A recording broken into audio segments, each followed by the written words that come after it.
Super excited today. The Topdon Topscan showed up.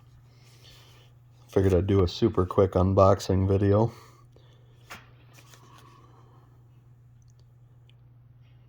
Get to do a little bit of testing on this thing, which will be fun. Throw it in the arsenal. Looks like it comes with a quick start guide. We'll set that over here for now.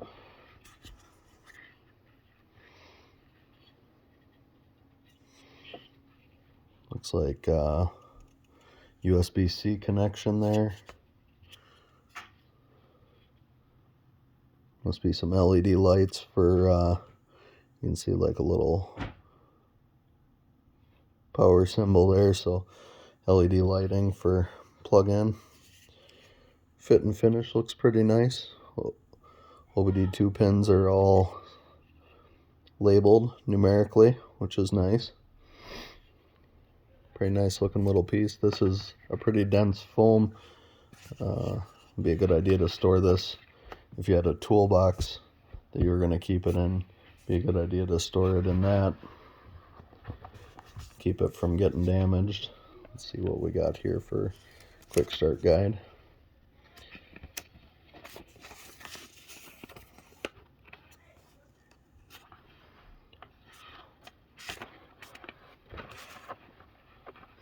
So I've already downloaded the app. I just did that. Then you scan that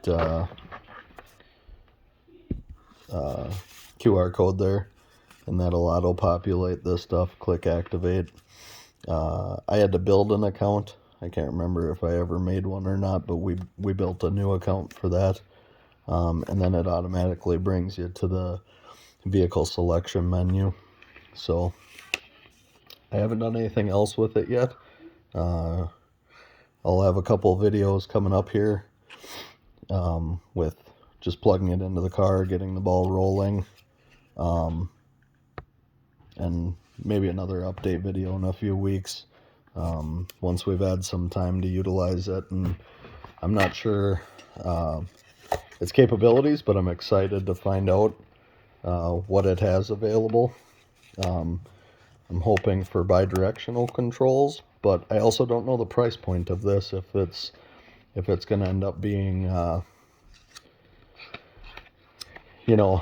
contender for the OBD2 code readers, or if it's a contender in the scan tool market with deep diagnostic and bi-directional controls. So we'll see what it has. I've heard really good things about Topdon. They're gracious enough to send this one out for me to do a little bit of testing with, so I'll be sure to get you guys an update pretty quick here. Thanks for watching.